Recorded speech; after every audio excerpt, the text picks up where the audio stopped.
Born in Brazil in 1947. That means that I'm 51 years old. What's your family background? My father he's still alive. He's an engineer. And my mother, she worked for a museum in Brazil. She's not alive anymore. And classical, typical middle class family. So when I was very, very young, I went to a Jesuit school, which is the quickest and fastest and most effective way to lose your faith. Because, is it?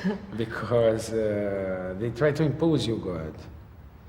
And they try to impose, it's not anymore, I guess. I think the Jesuits, they changed a lot. I have several friends, Jesuit friends, and it seems that a lot of things changed. But at that moment, they used too much discipline.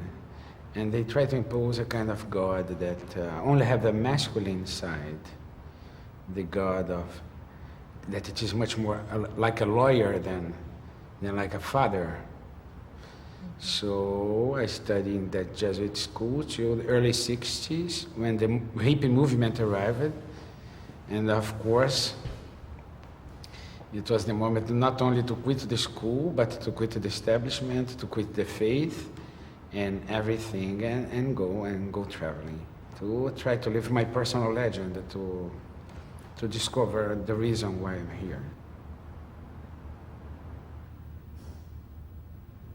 Once in Amsterdam, I started to join all the types of, from Hare Krishna to, I don't know, Children of God. Did you? Yes, of course. And it was very, very interesting because I guess that it was the most important lesson I learned in my life. Be tolerant. Understand that everybody is trying to reach a point. And no matter what road she or he choose, if he or she has faith into his heart, well, they will get there. Jesus said, the house of my Father has many mansions, and I truly believe in that. It's funny, though, that you came back to your religion of your youth. But it took a long time. And I truly believe that you have to deny before you have to accept. The power of denial is something very important. Because then you can see the other face of the coin. You can see the things from a different perspective.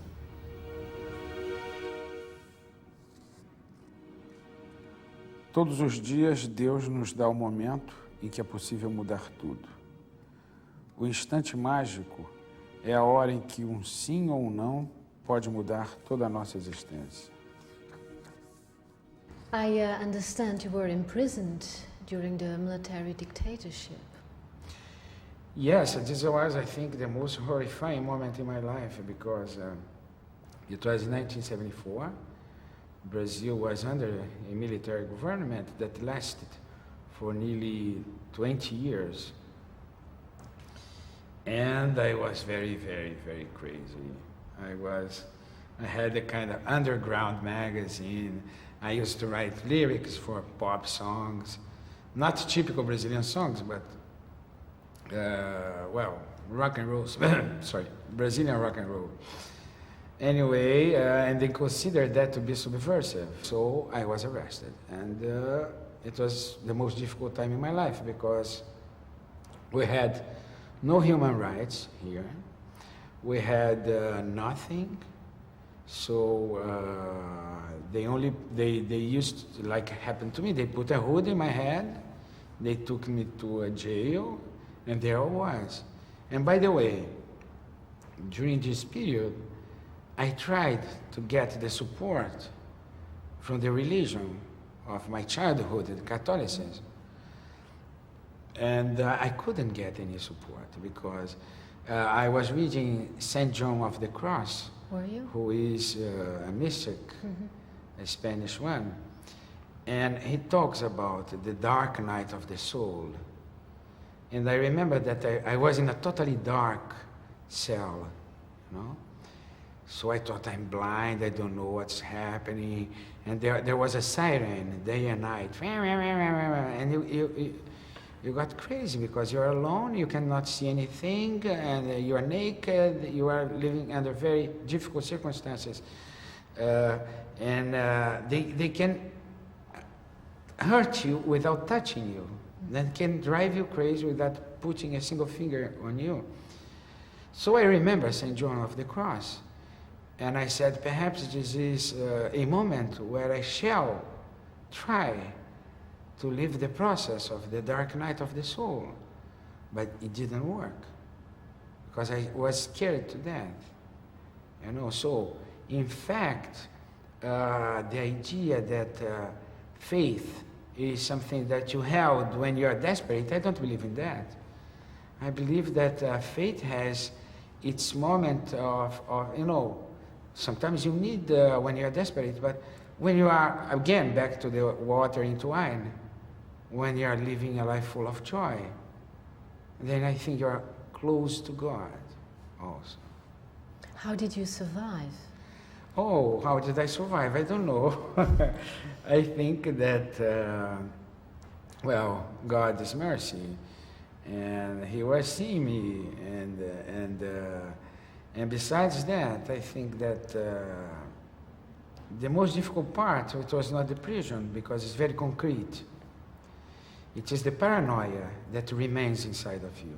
Do you still dream about it? No, not anymore. But when I left the prison, I was scared to death. I was unable to do anything. And every time I feel like, you know, they were following me or they're bugging my telephone, and which was only my mind. But I had the prison in my soul. I had the prison in my heart. And it remained there for 3 years, 4 years. One day, of course, time is a very wise doctor. It heals you from broken, you know, hearts or from very difficult experiences in life. So one day I woke up and I said, no paranoia anymore. If they are going to arrest me, they will. I'm going to die, but it is okay. That's part of life.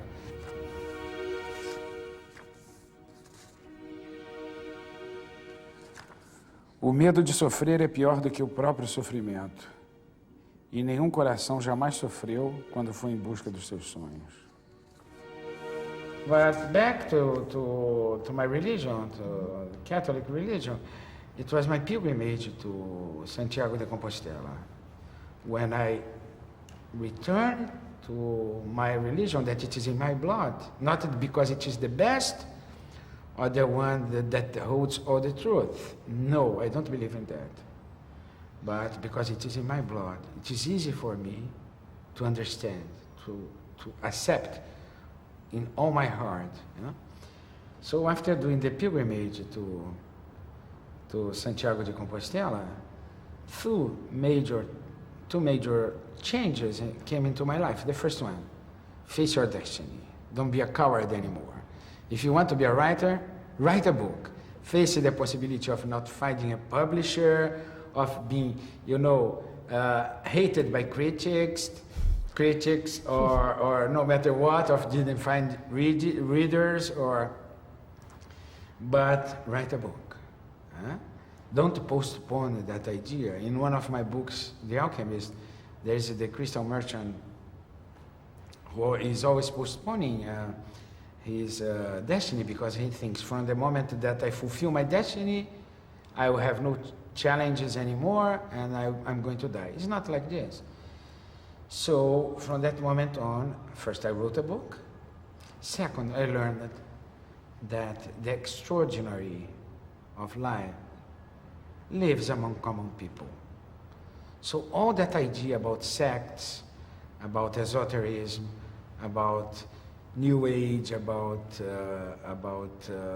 you know, secret societies, they were, you know, like childish things.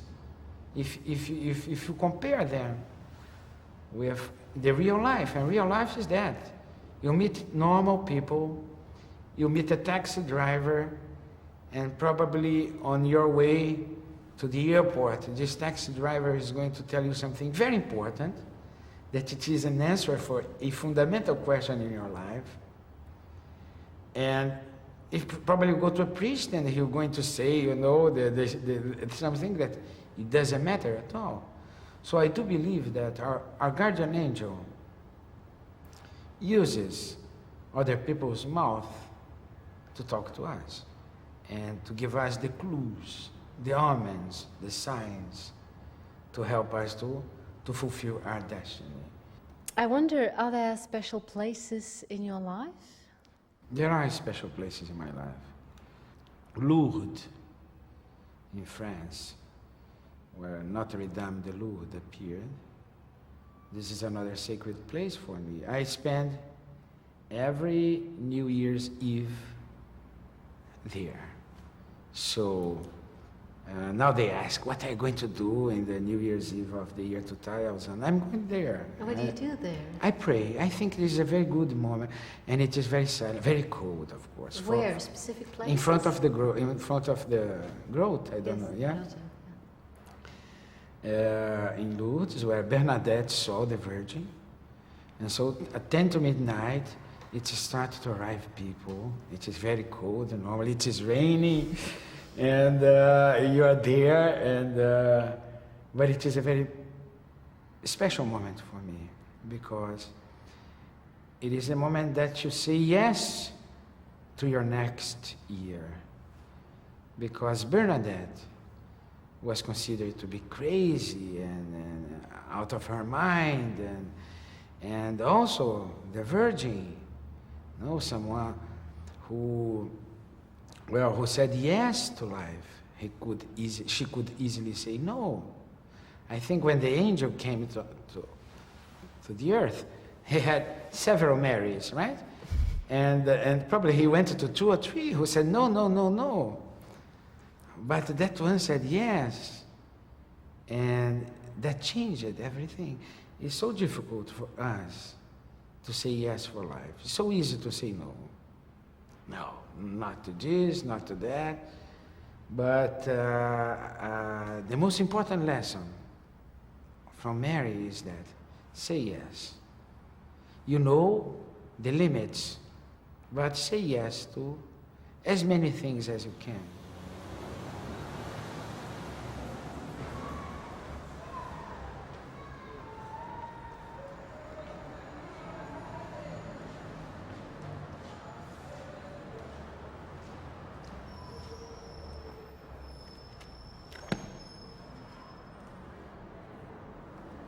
Do you read the Gospels? I do read, less than I should. But I read, I travel with a small New Testament.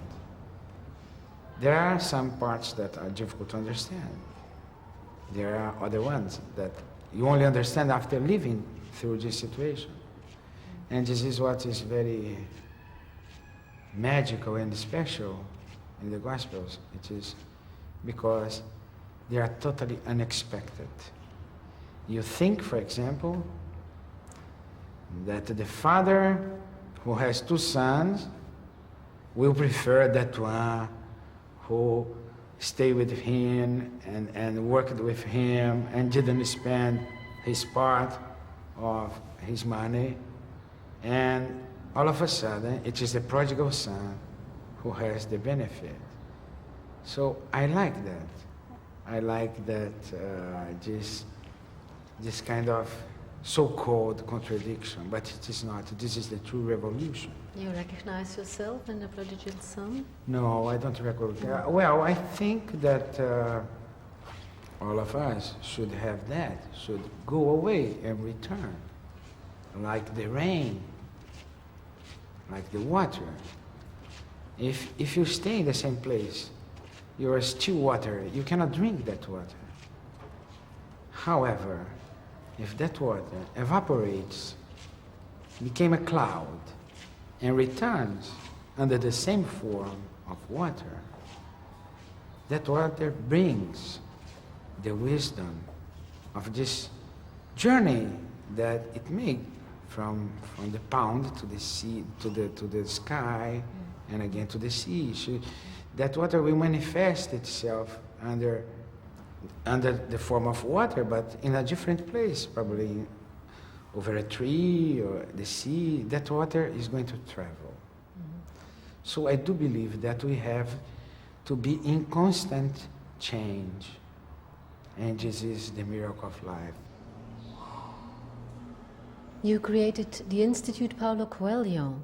What does it stand for? The Institute Paulo Coelho was created some time ago, and I was always, I didn't talk about that because, okay, I back to Christ. He said, if one hand of yours gives something, the other hand should not know. Huh? So I created the Institute Paulo Coelho, first of all, because I think that we are responsible for everything that happened on earth. And it takes care of children, of old people, of Brazilian prehistory, and there is an anarchical part of it that I decided what I'm going to do, and there is a fifth, translations of Brazilian authors. But my contribution is the easiest one, is only to give money. It is my wife who works. It is people who are there who works. They are giving their time, their life, and they are trying to change. And I believe that this homeless children, they are not homeless. Street children. They have families, right? But they live in favelas, in the slums. I try to do my part, a very small part. As I said, it's very easy to say, okay, it's just to write a check. But the heroes are people who go there and use this check to work, to create conditions for these children to be the seeds of a new generation that understand that love exists, that they are not, abandoned, that it is possible to change, and that people of goodwill exist. I don't include myself, but I include people who are working there. And if you see that people of goodwill exist, they start to believe in life. If they start to believe in life, everything changes. Quando você quer alguma coisa, todo o universo conspira para que você realize esse desejo. Was Jesus a guru? No, Guru, Jesus was the Son of God. How do you understand that? I understand the Son of God. People, as I was telling, we should respect some dogma. And it is very easy to give scientific explanations, philosophical explanations. You should be much more open to accept the mystery of this sentence. I mean, not you, but we, the Son of God.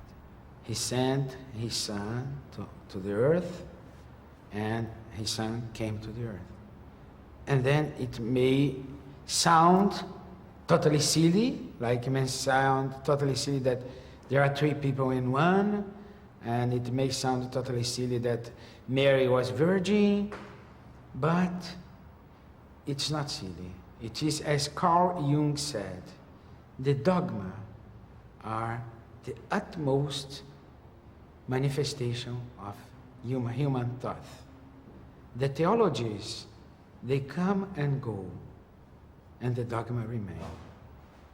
So sometimes you be humble in front of the mystery, and you don't explain, you just accept. Because please remember something.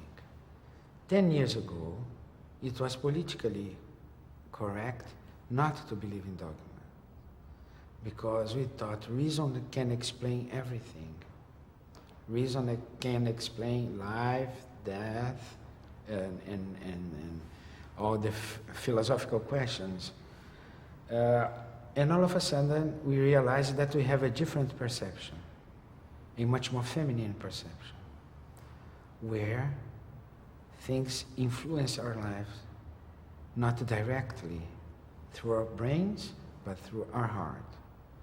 And things that go inside of us through using the road of the heart, they really change our lives. On the other hand, the brain is always absorbing and throwing, absorbing and throwing. So, immaculate conception. The idea of something that had no beginning and, of course, no end. This is something that is so strong, so overwhelming, that either you totally reject or you accept fully. There is no such a thing as understanding the dogma. The dogma is, as the words say, a dogma. You accept or you don't accept. And more people start to be much more humble and say yes to things in life.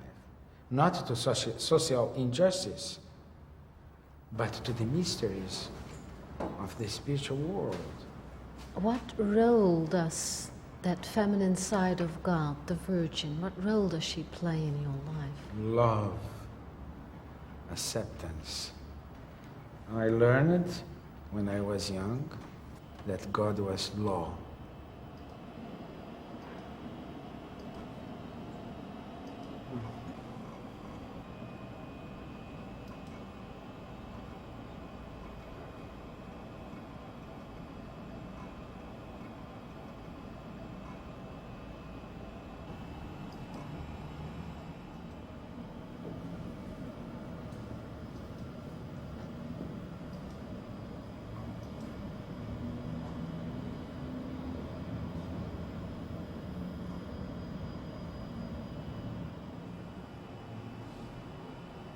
Well, how do you picture God? Who is God As to a you? verb, nothing else. This is the question that I only have this answer. You know, never picture God, because God is not a subject or a predicate. God is the verb, is the action. He is the verb, and she is the verb. In the River Piedra, you talk about the kind of mystical union between the seminarian and the Virgin. I wonder how your readers reacted to that. I would say that besides the mystical union, that is very easy, of course, it's very easy to surrender, to leave everything and to look only for the love of God. Because it's easy to love God. It's very difficult to love your neighbor. When you love God, from the very beginning you don't expect anything, and if something bad in your life happens, you blame yourself, you don't blame God. However, if you have to open your life and your heart to your neighbor, then the things start to get a little bit more complicated. Because it's not more this kind of, so-called, love, agape, as we said in Greek. It is a love that is full of challenges, of disappointment. So people used to sublimate his incapacity of searching and finding love in this earthly plane for the love of God. I don't believe in that. You cannot separate. This is the basis of alchemy. This physical material world is a projection of the spiritual world. It's the visible part of God, but it's not everything. However, you cannot separate. You have to consider that as also a physical, the temple of the spirit, and you have to use that with respect, with, of course, dignity, but with without the feeling of sin and denying this physical world. No, not at all.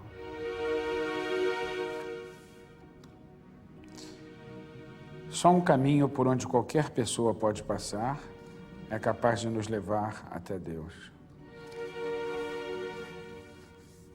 You say somewhere, I don't know in which book, that it's better to die in the course of following your dream than not following it at all. Because you're going to die anyway.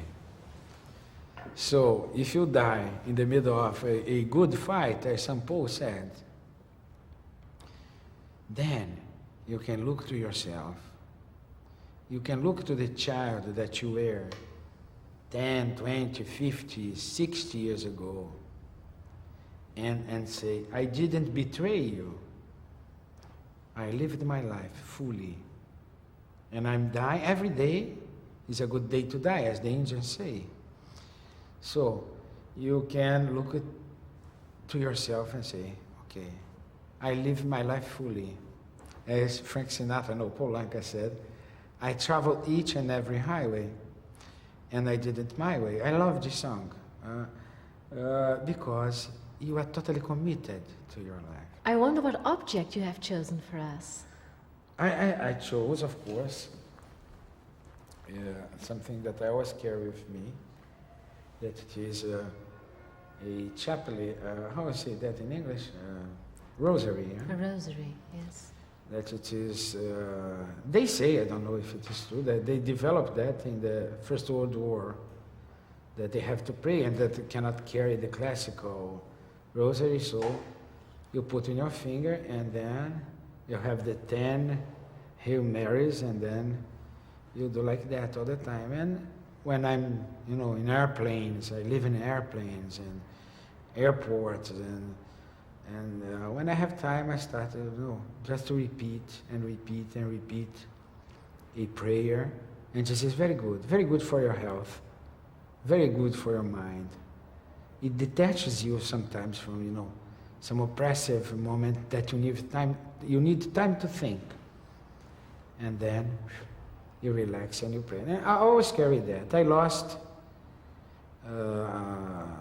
one like this that I had for nearly 10 years, 1 year ago, but I bought another one. In the pilgrimage, you say that the way is very important for common people. You stress the common people in your books. You know that there was always this dictatorship of information. If you look to a government and you say, who is the most powerful man? It's not the president. It's the one who controls information, intelligence, because that one knows everything. J. Edgar Hoover is in the FBI, no matter which government was there, because he knew everything.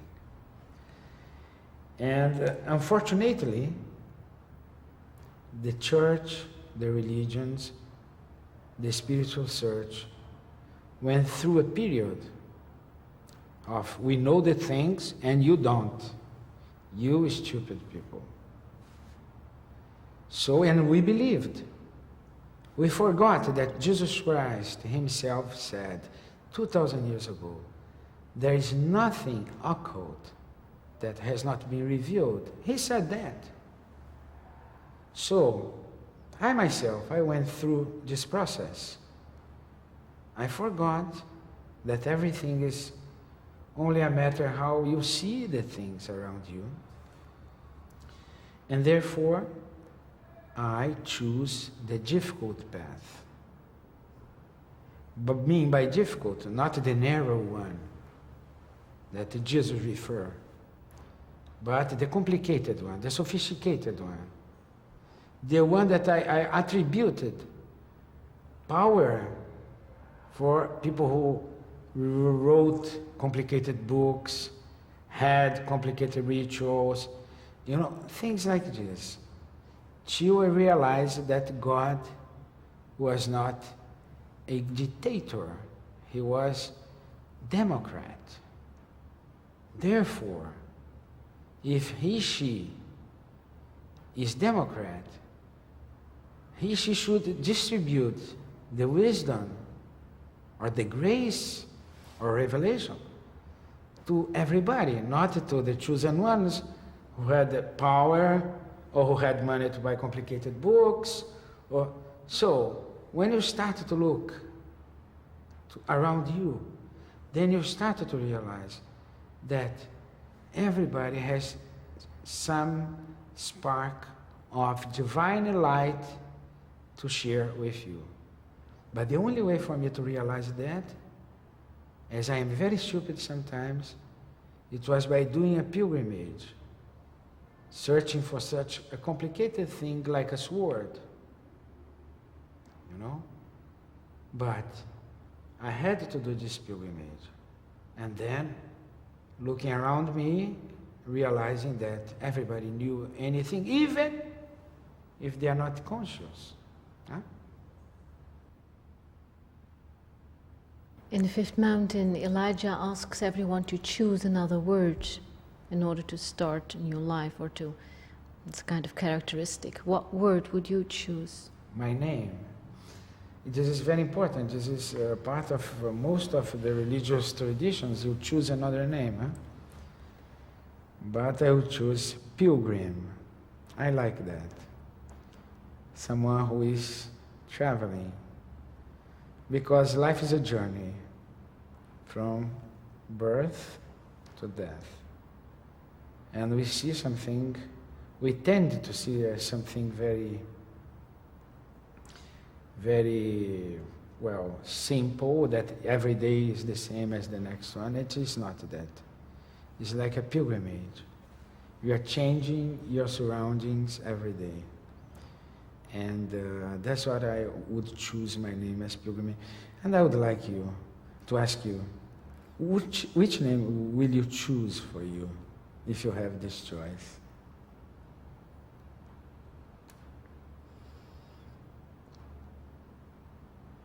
Searcher. Good. Thank you very much, Paulo Coelho, for joining us, for sharing this pilgrimage with us. Thank you very much for inviting me, for coming to Brazil, and I hope that you enjoy your pilgrimage here. O diabo mora nos detalhes.